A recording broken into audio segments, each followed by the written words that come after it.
Hey guys, welcome back to Music Talk with John. Today I'm just going to go through my RSD 2023 pickups. RSD 2023. So, what am I like speaking in code? Record Store Day this year from last month. I finally got through all my albums, gave them a good listen. Almost all of them, I'll explain that in a minute. But just give you my thoughts on these real quick because there have been problems in the past with some of the quality issues on Record Store Day. So I'll just let you know what I found here. My first one here is Art Blakey and the Jazz Messengers at the Jazz Workshop 1970. This was interesting. It was Art Blakey, so anything Art Blakey I just have to have. And I know I've probably mentioned this. If you've seen me on a couple of live shows, I've kind of talked about this. So I picked this up because it was Art Blakey. I've got the Art Blakey in Tokyo or Japan or whatever. I got that last year and loved it. I think it's like a 2 or 3 album set. Sounds great.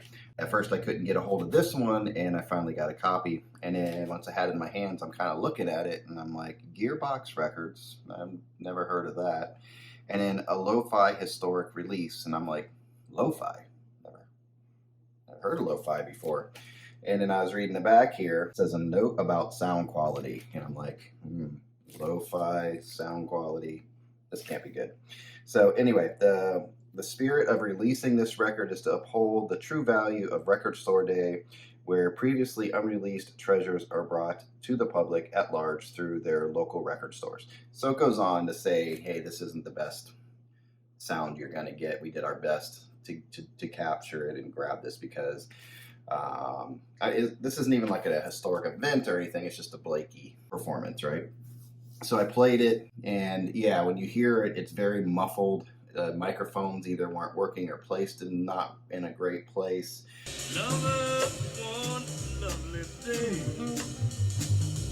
Sometimes you hear more things than others. There's actually a guy singing on here too. I think it's Andy Bay. I think he did some vocals and he played piano. So you could hear him for a little bit and then he kind of gets muffled out. So I'm like, all right, so listen to the whole thing. So it's quiet, the vinyl's fine, but the recording's a problem, right? I kind of just listened to it, put it to the side, went back and listened to these other ones. Then I started thinking about it and I played this one again. And I decided, you know what, because at first I was like, I'm going to get rid of this thing. Then I go, you know what, I kind of, after hearing it the second time, I'm like, maybe I need to hold on to this. Because being an Art Blakey fan, I just love how every time you see him, he's smiling, right? He's just got that look on his face. Now, he could be high as a kite, too. I know Mr. Blakey did a lot of drugs, so, but he was like a reliable, from what I understand, a reliable addict in a way. He had these issues, but he was always on time and always performed. So, I do like his playing. And that's one thing I thought about after listening to this again. There's some parts in there where it's really just keyed in on his drum set, and the piano and the vocals and the bass, all that stuff are kind of like in the distance, and the microphone's focused on Blakey. So you can really hear him hitting hi-hats and cymbals and really playing and pounding on it.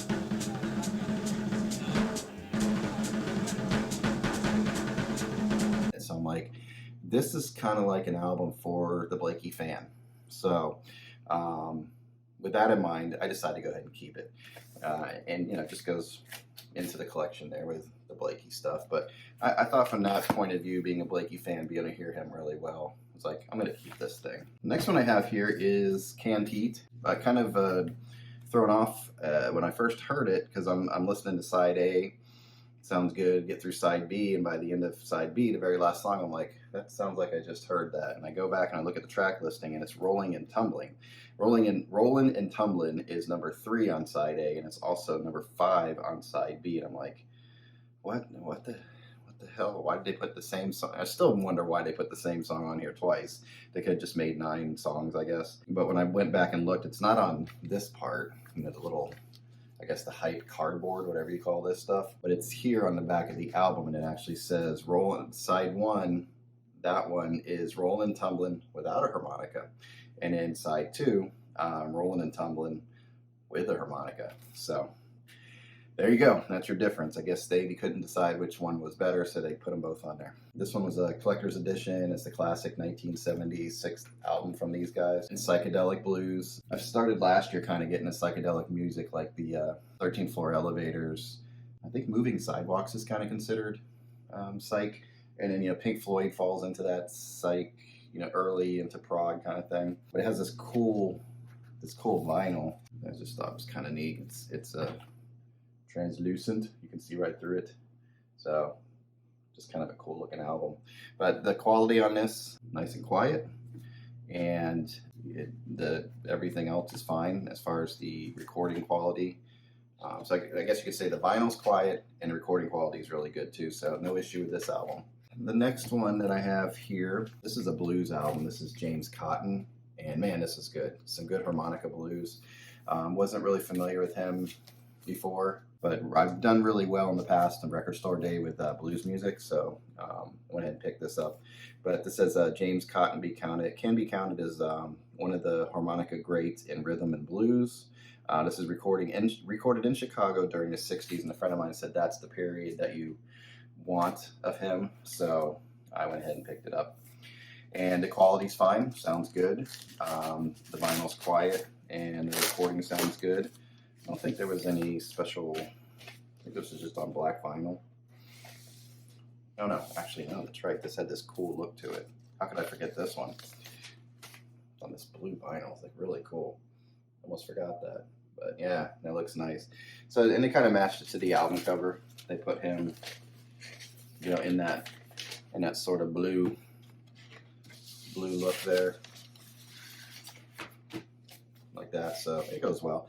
And this has songs such as Three Heart Boogie, So Glad You're Mine, Digging My Potatoes. Hey, they been digging my potatoes, trapping on my vine. V8 Ford Blues, Polly Put the Kettle On, I Need You So Bad, Sweet 16. So just a good solid blues album. If you want to get in the mood, if you're in the mood for like some good old school blues, this is a good album. So if you see it around, another good recording, good product from Record Store Day. Get that bad boy. The only thing I don't like is they put it on this with the sticky crap, so I'm gonna have to. And it has a hype sticker on here, so I don't know what I'm gonna do. Maybe I'll cut this part off, put it in another sleeve. Don't know. I like my hype stickers. Then I came across this bad boy, Willie Dixon, Catalyst. Great sounding album here. Let's see, 1973, long out of print on vinyl until now. Cloudy yellow and clear vinyl. This is another kind of cool album with that translucent yellow. So it's kind of cool. So did a good job on these, and I guess they're matching some of the colors in the album cover. Looks like it's got like some yellow parts on the album cover, and it sounds good. I can't get my sleeve open here. That's always fun when I'm trying to show you guys stuff. There we go. So this I think he wrote every song on this one, and yeah, good sounding album. I think I put it in I put it in the sleeve because it came originally in this here. It's nice. It's just paper, and there's always a debate about what's better to keep your record in, but still nice presentation. So you have Bring It On Home, I Don't Trust Nobody. Good songs, good lyrics, good storytelling. Is It God's Gift to Man? I think he kind of spoken word a bit, but in a cool blues kind of feel, so it's really cool. Love is God's gift. And then it goes into the song. They have Hoodoo Doctor, My Babe, Wang Dang Doodle, When I Make Love, I Think I Got the Blues, But It Sure Is Fun, I Just Want to Make Love to You. So all these songs were written by him. So really good find. So up to this point, everything's great. And didn't have any issues with the sound quality. Then this one I didn't get right away, and somebody was able to get it for me. But it's B.B. King, and this is really good. The vinyl's nice and quiet. The recording has some issues here and there, but it's a live recording from when? When is this? Does it even say? Recorded in a Chicago club on the night of November 5th, 1966, and played as only he can. So 1966. So I'm not sure what the circumstances were for the recording of this. But, I wouldn't say it's rough. It's just a live recording. But I enjoy it. I like the blues a little rough and sand, a little rough around the edges. So this is very cool. He does songs on here, Waiting on You, Gambler's Blues.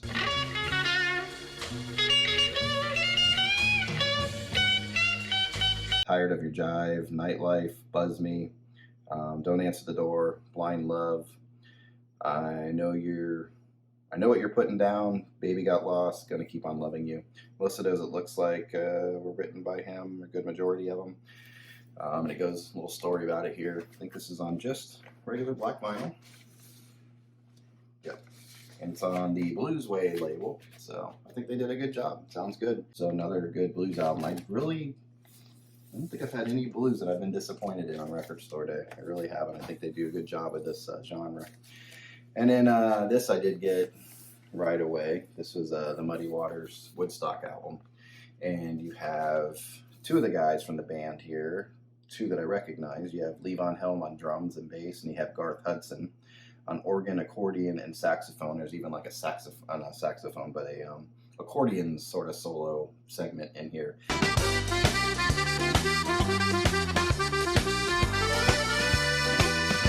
So it's just BB. That's BB. This is Muddy. Just Muddy coming in, sound like he's having a cool time with these guys. There's a little bit of banter before and after the music, but it's really, really cool. You kind of like in the room with them. I would say the overall quality of this is really good. The recording sounds nice. The vinyl's quiet, so no issues there. This also had, I guess the only issue I had here is really weird. For some reason, this inner part right here on the inside was bent, so I don't know if it was the way they put the album in there or not, but it has like a crease right here, so it's really strange. But cool picture of Muddy right there. Nice gatefold. And I guess this is the house. This album was recorded in Bearsville's studio at Turtle Creek, February 6th and 7th, 1975. So I spent 2 days recording this. So you have Why Are People Like That? And again, this album has really good storytelling, and Muddy, you know, the way he sings and carries on, he just brings it right to you. Some of y'all want to do new on the next new little, not new, you know, like change the temperature. Caledonia is a good one. Love Deep as an Ocean. Let the Good Times Roll. I say I don't write nothing but blues, stone blues. Kansas City, Fox Squirrel. So just really good songs. And I guess Fox Squirrel was a bonus track. Just well done, good sounding album. Loved it. I'm just always glad when I get a good sounding blues albums, and here I have 3 or 4 over here, so couldn't be happier. So now we skip over to like the pop world. You guys know me, this is my go-to guy right here, Billy Joel. Grew up on Billy Joel.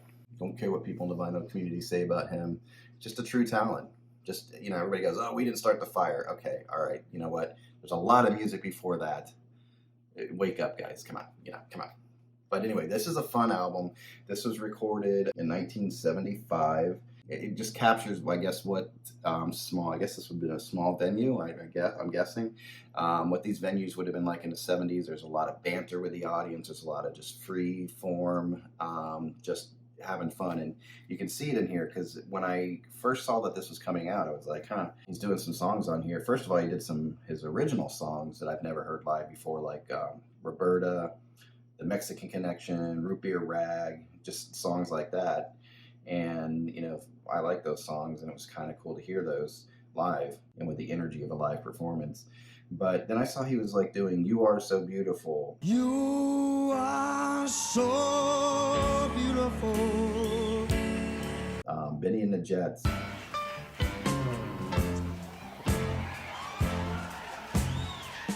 These are pretty much him just having fun. He kind of goes into him like Benny the Jet. He does it dun dun dun dun dun, and he's like, he doesn't play my stuff, so forget it. So he stops. So it's just this fun thing, and I was okay with that. Pretty sure they did this on a different colored vinyl to kind of match that. Yeah, they did it on like these are okay. They're kind of boring. I have a couple of his that are on this, but whatever.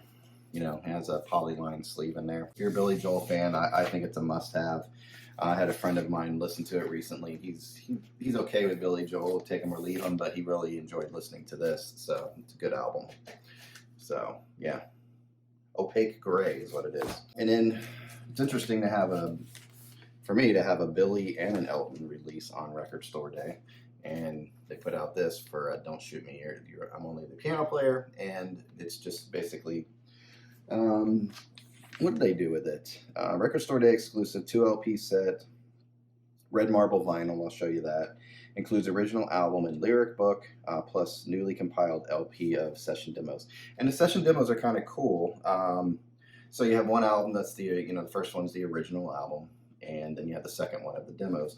But it's not. I don't think it's all the songs on the album, and actually there's some songs that weren't on there. So I don't know if he was working on those at the time.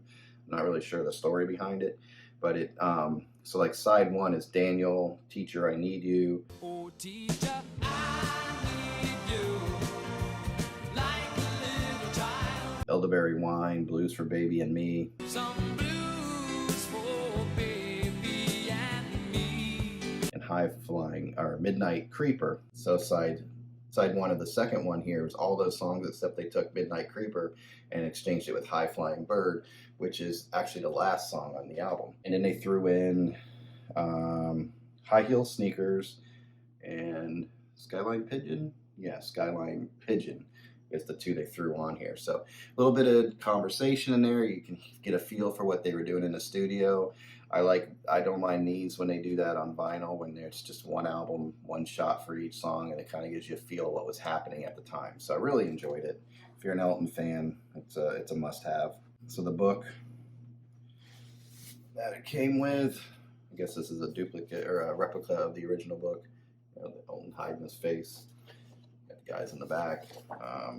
So it's all the lyrics, some cool pictures and stuff like that.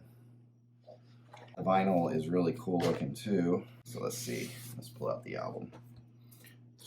Yeah, it's kind of a cool looking, funky look to it. So yeah, I was digging that. They did a good job, and they put it in these polyline sleeves, so they did a good job with it. I'll show you the gatefold here real quick. That's your back side, and then your gatefold there.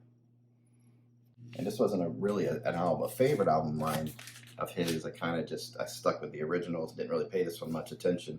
But the more I'm playing it now, I'm starting to get a better feel for it, just like Honky Chateau over there. I had a hard time with that one, but now I'm kind of growing into it. And then I got the Norah Jones live, Little Broken Hearts. This is a very, very mellow album, but it's really cool. It's just her in the studio. I think it's even a one-shot recording, but it's all the songs off of Happy Pills. And Happy Pills is more of a pop-produced album. Not over the top pop, but just more pop than what you would think, or what she did on Come Away With Me, more strictly jazz and acoustic sounding. So it's kind of cool to hear this one just stripped down. Some of the songs I didn't even recognize until I went back and played it. I'm, oh, okay, wow, it sounds different. But I did like what she did with like Happy Pills. It's kind of cool to hear that just acoustic instead of the big production of it. How does it feel? Oh, how does it feel? I think this is just black vinyl also, Wrong on all of these. Record Store Day came through on the color, right? Pure white. And it sounds good. The Elton sounds good. The Billy sounds good. This one sounds good. So it didn't have any problems with any of these albums. So I was very pleased with the quality. All the albums are flat. Didn't have any of this stuff going on. So very cool. And then last but not least, you guys ever watch Norman Maslow, Mazzy? I saw this thing sitting over there on the shelves when I was over there filming, and I just kind of kept looking at it, and then they all went away. And I saw his video, and I was like, man, because I didn't know what this was, really, to be honest. I had no idea what it was. It just looked cool. It had this cool foil, look to it, and I saw that. I did see later it says original artifacts. Well, it says artifacts from the first psychedelic era. And like I said before, I'm getting into the psychedelic sound. This is almost like garage band psychedelic, overmodulated, a lot of funky sounds. If you ever hear 13th Floor Elevators, you can, you know what I'm talking about, where it has all these weird sounds floating in and out of there. It's warbled. So I saw his video, and it made me really think about it. So I guess Nuggets was a compilation album that came out in, 70? It's 50 years old, so 73, I don't know, somewhere around there. But anyway, it came out, and then they were planning on doing a second one, and they didn't do that. And but they went ahead and in this set, It's 70 tracks. They put the original nuggets in there. Then they put the one that would have been the second one. And then they actually gave you a third album of exclusive Never Was nuggets. Also, Duggets.